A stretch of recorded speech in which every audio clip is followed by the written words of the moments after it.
Hello बच्चों, स्वागत है आपका जीवंत एकेडमी यूट्यूब चैनल पर। आई होप आप अच्छे होंगे, जबरदस्त होंगे, शानदार होंगे, जानदार होंगे।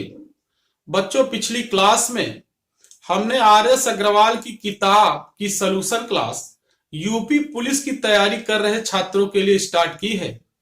और उस क्लास में हमने औसत चैप्टर के 15 क्वेश्चन सॉल्व कराए हैं।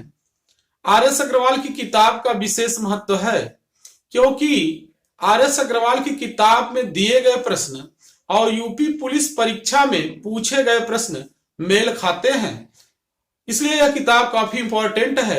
वर्क बुक है, आप सारे क्वेश्चन एक तरफ से सॉल्व कर लेंगे तो निश्चित तौर पर आपका पेपर खराब नहीं होगा, क्योंकि हम विगत कई वर्षों से यूपी पुलिस एग्जाम के लिए पढ़ा रहे हैं। आप समझ सकते हैं 99 से हम पढ़ा रहे हैं और ये 2024 चल रहा है, तो आप समझ सकते हैं कि हर प्रकार के पेपर को हमने देखा है। हमारे कई बच्चों ने रैंक भी बनाया है। अभी Rahul Yadav ASI IT BP में तीसरी रैंक प्राप्त किए हैं, तो अपने चैनल के माध्यम से हम उनको धन्यवाद देना चाहते हैं कि उन्होंने हमारे गौरव को बढ़ाया है। आज की क्लास में हम जो है 15 क्वेश्चन के बाद के क्वेश्चन को सॉल्व करेंगे, तो आप हमारे साथ जुड़े रहिएगा, पूरी वीडियो वॉच करिएगा, क्योंकि बहुत ही इंपॉर्टेंट क्लास है, बहुत ही धमाकेदार सलूशन आपको दे रहे हैं। एक बार आप वीडियो आगे पीछे कर देख लेंगे तो आपको रिस्पांस मिलना तय है। आप लोग वीडियो को पूरा वॉच करेंगे और लाइक करना नहीं भूलेंगे। अगर हम आपके लिए मेहनत करते हैं तो आपका भी दायित्व है कि कम से कम अगर आपको वीडियो पसंद आती है तो एक लाइक जरूर कर दें। आइए क्लास स्टार्ट करते हैं। आज क्वेश्चन नंबर 16 से स्टार्ट करेंगे और आपको आगे के क्वेश्चन बताएंगे। तो आइए क्वेश्चन नंबर 16 देखते हैं। आर.एस. अग्रवाल की किताब का जो क्वेश्चन नंबर 16 है, बहुत ही महत्वपूर्ण क्वेश्चन है। इस टाइप का क्वेश्चन पेपर में दे सकता है। यहां पर क्वेश्चन में दिया गया है कि 5 क्रमागत संख्याएं हैं। ध्यान समझेंगे, क्रमागत संख्याओं की संख्या 5 है और 5 क्रमागत संख्याओं का औसत दिया गया है x है। यहां पर कहा गया है यदि अगली 2 संख्याएं और शामिल कर ली जाए तो औसत कितना बढ़ जाएगा। तो आपको याद रखना है, यदि क्रमागत संख्याएं दी गई हो और उनका औसत हमें मालूम हो तो अगली संख्याएं हम जितनी शामिल करेंगे, एक संख्या पे 0.50 औसत बढ़ता है। तो जब हम 2 संख्याएं शामिल कर लेंगे तो 0.50 के हिसाब से एक औसत बढ़ जाएगा। तो अगली 2 संख्याएं शामिल करने पर नया औसत x+1 हो जाएगा। इस प्रकार से इस प्रश्न का आप आसानी से सलूशन कर सकते हैं। जो कॉन्सेप्ट हमने आपको बताया इसे आप याद रखेंगे कि एक संख्या शामिल करने पर यहां पर औसत 0.50 बढ़ता है। जब हम 2 संख्या शामिल करेंगे तो 0.50 का दूना अर्थात एक औसत बढ़ जाएगा। इसी प्रकार से अगर 4 संख्या शामिल करते तो उसका आधा 2 औसत बढ़ जाता है। अगर 6 संख्या शामिल करते तो उसका आधा 3 औसत बढ़ जाता है। तो ये आपको दिमाग में रखना है। बहुत आसान प्रश्न है और जो टैक्टिस हमने बताया इससे आप सॉल्व कर सकते हैं। आर.एस. अग्रवाल की किताब का क्वेश्चन नंबर 17 भी बहुत ही अच्छा प्रश्न है, इंपॉर्टेंट क्वेश्चन है। प्रश्न दिया गया है m संख्याओं का औसत n² है, n संख्याओं का औसत m² है। पूछा गया है m+n संख्याओं का औसत बताइए। तो आइए देखिए कैसे इसका सलूशन करते हैं। पहले हम m संख्याओं का योग निकालेंगे। यहां m संख्याओं का औसत n² है, तो यहां पर संख्याओं की संख्या और औसत का गुणा करते हैं तो m संख्याओं का योग हमें मालूम हो गया। इसी प्रकार से n संख्याओं का औसत m² है, तो n संख्याओं का योग लिखेंगे n m²। हमने पहले m संख्याओं का योग mn² लिखा, फिर n संख्याओं का योग nm² लिखा। अब हम m+n संख्याओं का योग लिखेंगे तो mn² प्लस nm²। ये m+n संख्याओं का हमने यहां योग लिखा है। तो यहां कॉमन करेंगे, mn कॉमन हो जाएगा, यहां वैल्यू हो जाएगी n+m। अब ध्यान समझेंगे, m+n संख्याओं का योग mn m+n ही है। n+m का है या m+n, दोनों बात एक ही है।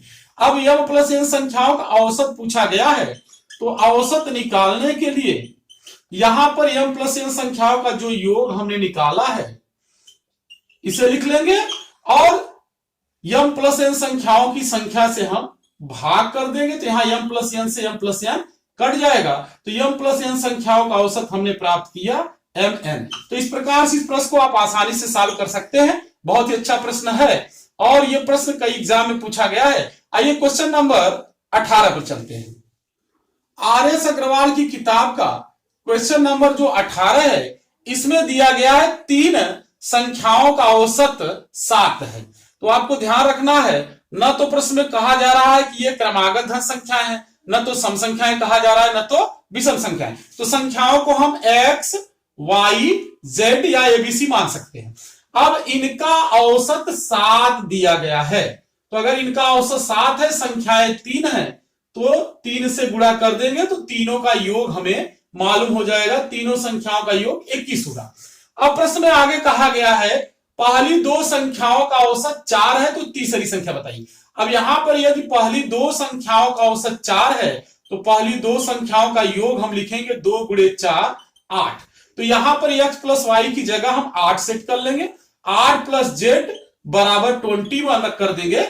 यहां से तीसरी संख्या जो z है, इसकी वैल्यू हम निकालेंगे तो 21 में से 8 घटा लेंगे, तो यहां पे 11 में से 8 जाएगा 3 और यहां पे 1। तो इस प्रकार से तीसरी संख्या 13 होगी। आसानी से आप सॉल्व कर सकते हैं। आइए क्वेश्चन नंबर 19 की तरफ चलते हैं। आर.एस. अग्रवाल की किताब का जो क्वेश्चन नंबर 19 है, यह संख्या पर आधारित प्रश्न है और यह संख्या में संबंध देकर पूछा जाता है। प्रश्न दिया गया है 3 संख्याओं का औसत 28 है। संख्याओं में न तो सम संख्याओं की बात की जा रही, न तो विषम, न तो क्रमागत धन संख्याओं। तो संख्याओं को हम x, y, z मान लेंगे। इनका औसत दिया गया है 28 है। तो 3 संख्याएं हैं, 3 से गुणा कर देंगे, 3 का योग हो जाएगा 28 3 84। अब प्रश्न में आगे दिया गया है पहली संख्या दूसरी की आधी है। इसका मतलब x का मान दूसरी का आधा है, y बटा 2 है, और तीसरी संख्या दूसरी की दुगनी है। तो तीसरी संख्या z है, इसका मान दूसरी का दुगनी मतलब 2y है। अब यहां पर y की जगह हमने y लिख दिया। तीनों का योग हमें t4 रख देंगे। यहां से हम y का मान प्राप्त कर लेंगे, तो पहली संख्या भी बता सकते हैं और तीसरी भी संख्या और दूसरी संख्या भी। तो यहां पर आइए सॉल्यूशन करते हैं। यहां y बटा 2 प्लस 2y y 3y बराबर 84। यहां 3 दूना 6 हुए, 7y बटा 2 बराबर 84। 7 से भाग करेंगे यहां 12 और 12 दूना 24। तो यहां पर हमने दूसरी संख्या कैलकुलेट कर लिया, दूसरी संख्या 24 होगी। अब प्रश्न में तीसरी संख्या पूछी गई है, तो तीसरी संख्या लिखने के लिए z बराबर यहां पर लिखेंगे 2y 2 गुणे 24, तीसरी संख्या होगी 48। तो इस प्रकार से इस प्रश्न का आप आसानी से सलूशन कर सकते हैं। अगर पहली संख्या पूछी जाती तो y बटा 2 अर्थात 24 का आधा कर देते 12 होता। तो यह प्रश्न आसान प्रश्न है, इस टाइप से आप लगा सकते हैं। आइए चलते हैं क्वेश्चन नंबर 20 की तरफ। अग्रवाल साहब की किताब का क्वेश्चन नंबर 20 जो दिया गया है, इसमें बताया जा रहा है कि 5 संख्याओं का योग 240 है। तो आपको याद रखना है 5 संख्याएं, न तो क्रमागत धन संख्याओं की बात की जा रही, न तो सम संख्याओं की, न तो विषम संख्याओं की। तो 5 संख्याएं आप ABCD मान लेंगे और E। इन 5 संख्याओं का योग 240 है, ऐसा प्रश्न में दिया गया है। तो पांचों संख्याओं का योग आप 240 लिख लेंगे। आगे प्रश्न दिया गया है प्रथम 2 संख्याओं का औसत 30 है। तो यदि प्रथम 2 संख्याओं का औसत 30 है, तो इनका योग कितना होगा 60।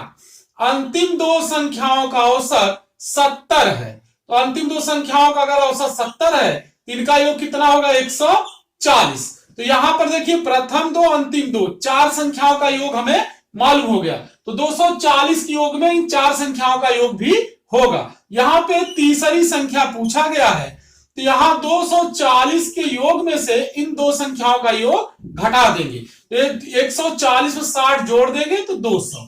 तो यहां से तीसरी संख्या क्या हो जाएगी, 240 में से 200 घटाएंगे 40। तो इस प्रकार से ये आसान प्रश्न है, इसे आप सॉल्व कर सकते हैं। आइए क्वेश्चन नंबर 21 की तरफ चलते हैं। आर.एस. अग्रवाल की किताब का क्वेश्चन नंबर 21 और 22 क्वेश्चन नंबर 20 की तरह है। इसका सलूशन आप कमेंट के माध्यम से हमको बताएंगे। यहां पर दिया गया है 5 संख्याओं, ध्यान समझेंगे, 5 संख्याओं का औसत 306.4 है।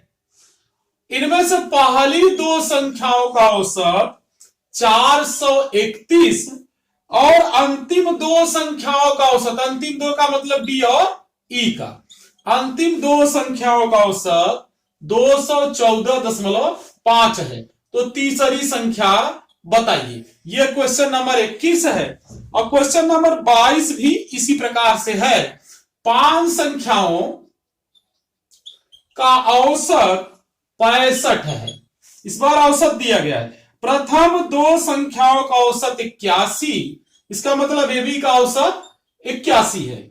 और अंतिम दो संख्याओं का औसत 38 है। अंतिम दो संख्या कौन कौन है? डी और ई, इनका औसत 38 है। यहां पे पुनः तीसरी संख्या पूछी गई है, सी का मान। इन दो प्रश्नों का आंसर आप कमेंट के माध्यम से हमको बताएंगे। आइए क्वेश्चन नंबर 23 पर चलते हैं। आर्य एस अग्रवाल की किताब का जो क्वेश्चन नंबर 23 है, यह महत्वपूर्ण प्रश्न है। यह प्रश्न प्रतियोगी परीक्षा में पूछा जा सकता है। प्रश्न दिया गया है 13 संख्याओं का औसत 68 है। यह 13 संख्याओं का औसत 68 है। इनका योग हम बता सकते हैं 13 × 104 और 13 × 6 = 78 और 10 = 88, 884। पुनः प्रश्न में आगे दिया गया है इनमें से प्रथम 7 संख्याओं का औसत 63 है। अगर 7 संख्याओं का औसत 63 है, जिनका योग होगा 7 × 3 = 21, 7 × 6 = 42 और 2 = 44, 441। अंतिम 7 संख्याओं का औसत 70 है। तो अंतिम 7 संख्याओं का योग यहां करेंगे, 7 × 7 = 49, 490। यदि हम प्रथम 7 संख्या लेते हैं, अंतिम 7 संख्याएं लेते हैं, तो यहां पर ध्यान देना है कुल 14 संख्याएं होंगी। तो 7वीं संख्या एक बार रिपीट हो जाएगी योग में। तो यहां पर 7वीं संख्या पूछा गया है। तो 7वीं संख्या 14 संख्याओं में 2 बार होगी, एक बार रिपीट होगी। तो 14 संख्याओं के योग में से यदि हम 13 संख्याओं का योग घटा देंगे, तो 7वीं संख्या जो रिपीट है उसका मान मालूम हो जाएगा। तो यहां पर हम जोड़ लेंगे, 14 संख्याओं का योग होगा 1, 9 × 4 = 13, 4 × 4 = 8, 1 9, 931 में से यहां 884 हम घटा देंगे।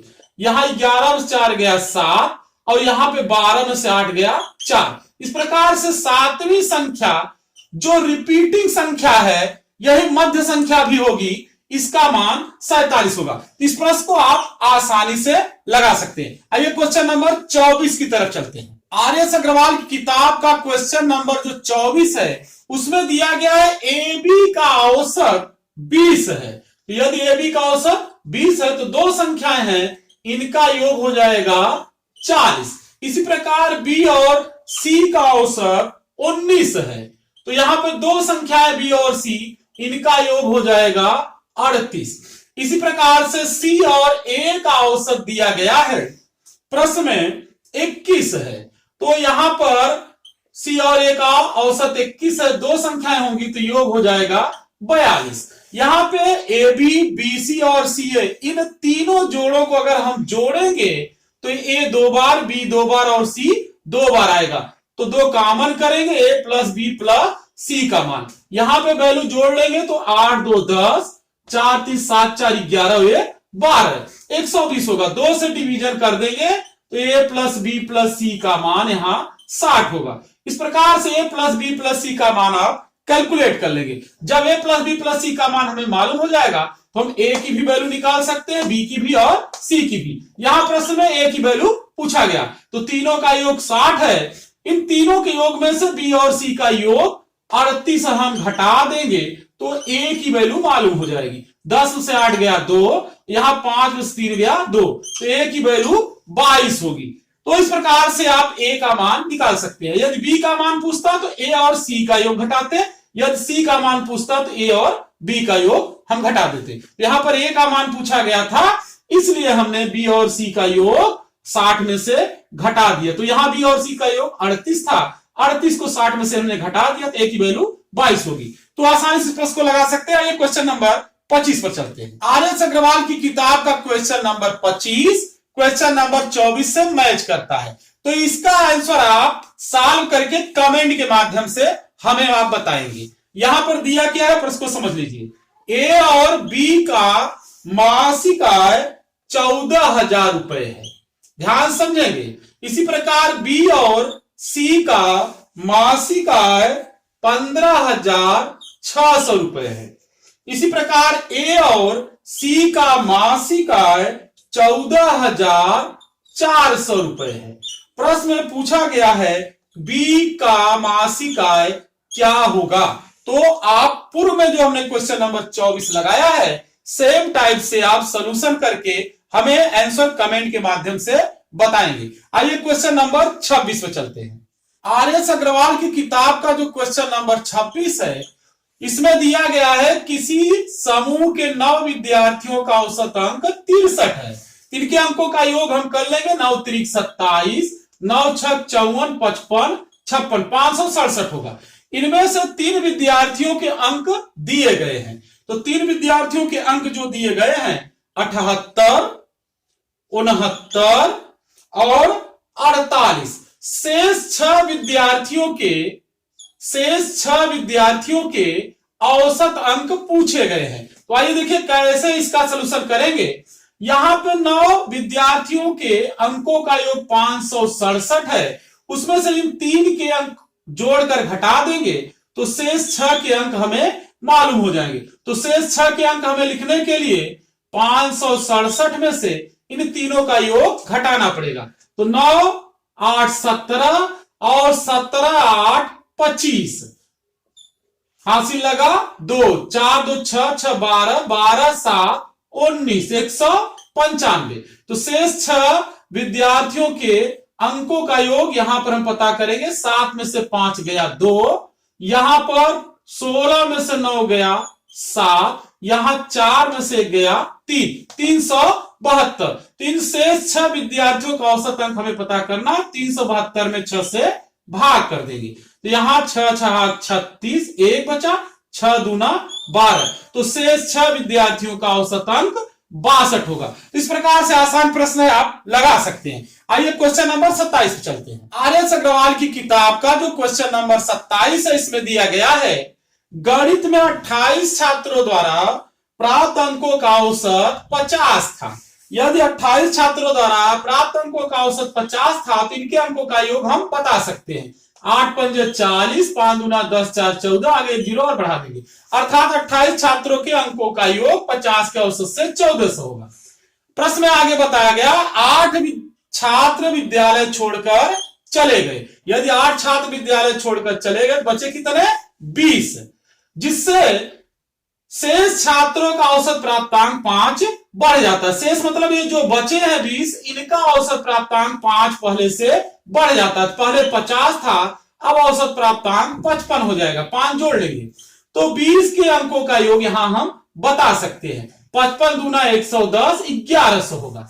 जो 8 छात्र विद्यालय छोड़कर चले गए हैं, इन्हीं का औसत अंक हमें निकालना है। तो इनके अंकों का योग हम पता कर सकते हैं। 1400 में से 1100 घटा देंगे तो यहां 300, और 300 में 8 से भाग कर देंगे तो जो विद्यालय छोड़कर 8 छात्र गए हैं, इनका औसत अंक हम बता सकते हैं। यहां देखिए 8 तिरिक 24 बचा 6, यहां 60 हो जाएगा। 8 सत्ते 56 बचा 4.8 पंजे 40। तो शेष 8 छात्र जो विद्यालय छोड़कर गए हैं, इनके अंकों का औसत 37.5 होगा। तो आसानी से इस प्रश्न को आप लगा सकते हैं। आइए क्वेश्चन नंबर 28 चलते हैं। आर.एस. अग्रवाल की किताब का क्वेश्चन नंबर 28 देखते हैं।